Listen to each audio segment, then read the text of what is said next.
Hello friends, स्वागत है आपका हमारे चैनल में।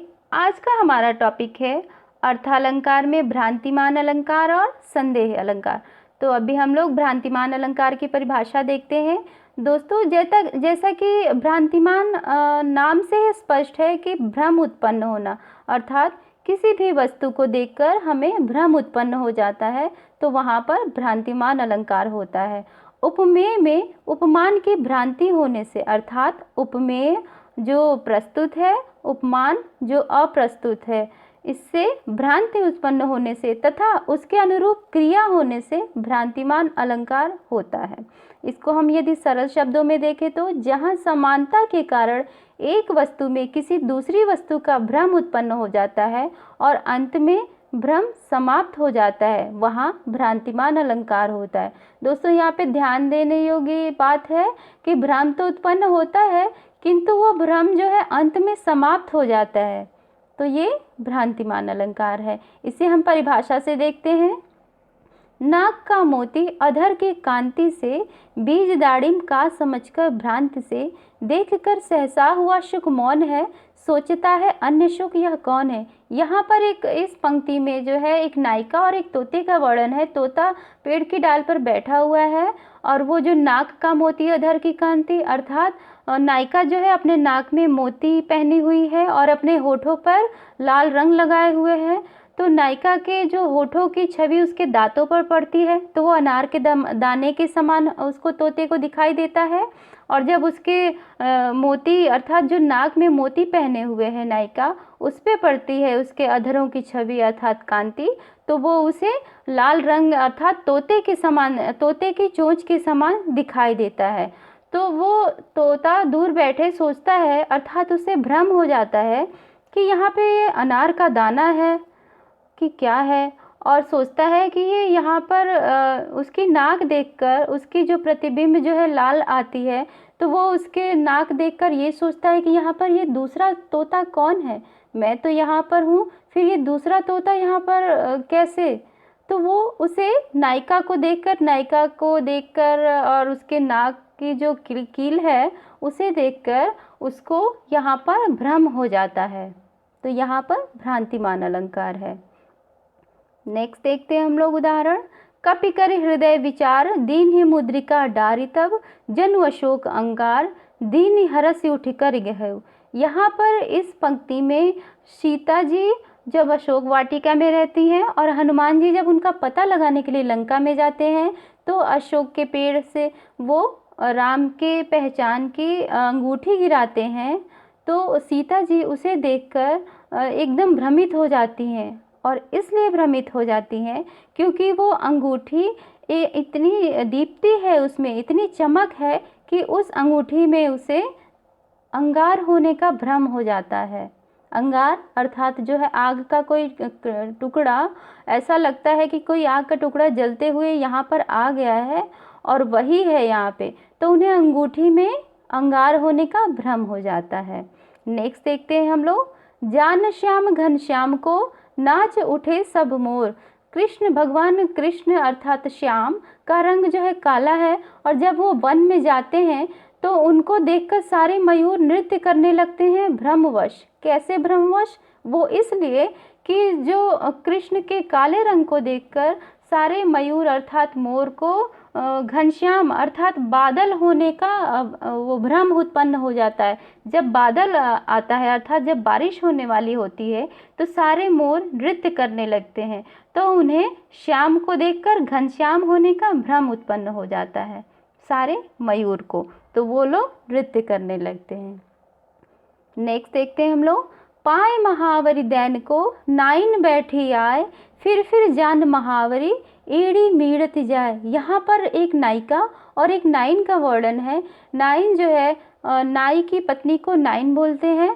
तो नाइन नायिका के पैरों में रंग लगाने के लिए आती है, किंतु नायिका का पैर जो है पहले से ही इतना मतलब रेड कलर का दिखता है, अर्थात लाल रंग का दिखता है, कि वो जो पैर में रंग लगाती है तो बार बार वो उसी स्थान पे लगाने लगती है और उसके एड़ियों को मीड़ते जाती है, अर्थात लगाने के लिए एड़ियों को घुमाते जाती है कि यहाँ पर हम लाल रंग लगाएं। वो उसे ऐसा भ्रम होता है कि हमने यहाँ पर रंग लगा दिए, फिर यहाँ पे रंग कैसे लग गया। अर्थात उस नायिका की एड़ियों को, लाल रंग की एड़ियों को देखकर उसे भ्रम उत्पन्न हो जाता है कि यहाँ पे ये रंग लगा है कि ये नायिका की एड़ियाँ ऐसी ही हैं। तो यहाँ पर भ्रांतिमान अलंकार का उदाहरण। तो दोस्तों, आप लोगों ने भ्रांतिमान अलंकार काफ़ी अच्छे से समझा। यहाँ पर भ्रांति उत्पन्न होता है देखकर दूसरी वस्तु को, किंतु वहाँ पर फिर बाद में भ्रम जो है खत्म हो जाता है। तो अब हम लोग संदेह अलंकार को देखेंगे और इसकी परिभाषा देखेंगे। तो भ्रांतिमान और संदेह बिल्कुल मिलता जुलता है, किंतु इसमें बस थोड़ा सा अंतर है और वही अंतर को आज हम लोग यहाँ पर समझने का प्रयास करेंगे। तो संदेह अलंकार की परिभाषा देखते हैं हम लोग। जहाँ उपमेय के लिए दिए गए उपमानों में संदेह बना रहे तथा निश्चय न किया जा सके, वहाँ संदेह अलंकार होता है। यहाँ पर संदेह बना रहता है और निश्चय न किया जा सके, ठीक है। और भ्रांतिमान में होता है कि जो लास्ट में उसका निश्चय हो जाता है और इसमें निश्चय नहीं होता है, लास्ट तक संदेह बना रहता है। अर्थात जहाँ उपमेय के लिए उपमेय अर्थात प्रस्तुत और उपमान अर्थात अप्रस्तुत, इसमें संदेह बना रहता है तथा निश्चय लास्ट तक नहीं होता है, तो वहाँ पर संदेह अलंकार होता है। इसे सरल शब्दों में हम समझें तो जहाँ एक वस्तु के संबंध में अनेक वस्तुओं का संदेह हो और वह संदेह अंत तक बना रहे, अर्थात वह संदेह बहुत समय तक बना रहे, वो क्लियर ना हो कि ये क्या है, तो वहाँ पर संदेह अलंकार होता है। अब हम लोग इसको उदाहरण से अच्छे से समझेंगे। सारी बीच नारी है कि नारी बीच सारी है, सारी ही की नारी है कि नारी ही की सारी है। यहाँ पे इस उदाहरण में हम लोग देखते हैं कि दुर्योधन की सभा में द्रौपदी का वर्णन है। दुर्योधन जब भरी सभा में द्रौपदी का चीरहरण करता है तो वो उसकी साड़ी को खींचने का प्रयास करता है, तो द्रौपदी अपने मित्र अर्थात भगवान कृष्ण को याद करती हैं और भगवान कृष्ण उनकी साड़ी इतनी लंबी कर देते हैं कि दुर्योधन उनकी साड़ी खींचते खींचते थक जाता है और पूरी सभा ये सोचने लगती है कि ये सारी बीच नारी है, कि सारी के बीच में नारी है कि नारी बीच सारी है, कि ये नारी के बीच में सारी है, अर्थात या फिर सारी ही की नारी है, या पूरी सारी ही नारी है कि नारी ही की सारी है, या फिर ये पूरी नारी ही सारी है, अर्थात सारी नारी है या नारी सारी है, कि उसके बीच में नारी है कि उसके किनारे नारी है। तो ये उसमें पूरा संदेह लास्ट तक बना रहता है, लेकिन कोई इसको समझ नहीं पाता है। तो यहाँ पर भ्रम जो है अर्थात संदेह है पूरे अंत तक बना रहता है, तो यहाँ पर संदेह अलंकार है। नेक्स्ट देखते हैं हम लोग। को तुम दीन देव मह को नरक नारायण की तुम देव। यहाँ पर है कि यहाँ पर एक भक्त बोलता है कि क्या तुम तीनों देव हो, अर्थात कि तुम नर हो या फिर नारायण हो कि फिर तुम दोनों हो। मतलब यहाँ पे भ्रम है और उसका भ्रम अंत तक स्पष्ट नहीं होता है कि या फिर तुम तीनों देव हो यानी ब्रह्मा विष्णु महेश हो, या फिर तुम नर हो नारायण हो, या फिर तुम नर और नारायण दोनों हो। तो यहाँ पर भी संदेह स्पष्ट नहीं होता अंत तक, तो यहाँ पर संदेह अलंकार है। नेक्स्ट देखते हैं हम लोग। कज्जल के तट पर दीप शिखा सोती है कि श्याम घन मंडल में दामिनी की धारा है। यहाँ पर जो है काली रात में यमुना के तट पर दीप शिखा सोती है, ऐसा लगता है कि दीप शिखा सो रही है, श्याम घन मंडल में दामिनी की धारा है, ठीक है।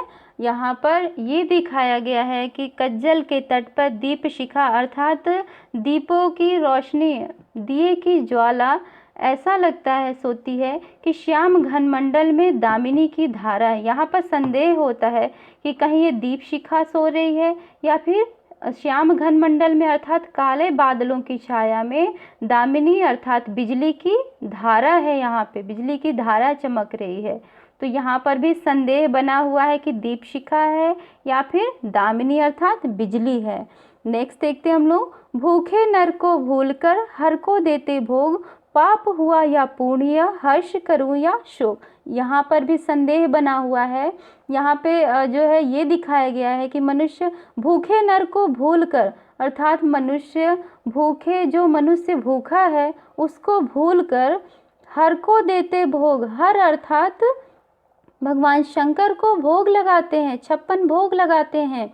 पाप हुआ या पुण्य है, और मैं इसे पाप कहूँ या पुण्य कहूँ, और मनुष्य के इस कार्य को मैं हर्ष करूं या शोक करूं। मतलब वो काफ़ी संदेह व्यक्त करता है कि एक तरफ तो मनुष्य भूखा सो रहा है, उसको कुछ भी नहीं मिल रहा है, और एक पत्थर की मूर्ति को भगवान का भोग लगाया जा रहा है, 56 भोग लगाया जा रहा है, और उसके इस कार्य को देखकर मैं पाप कहूँ या फिर पुण्य कहूँ, या फिर उस पर खुश हूँ या फिर शोक करूँ। तो यहाँ भी पूरा संदेह बरकरार है, तो यहाँ पर संदेह अलंकार है।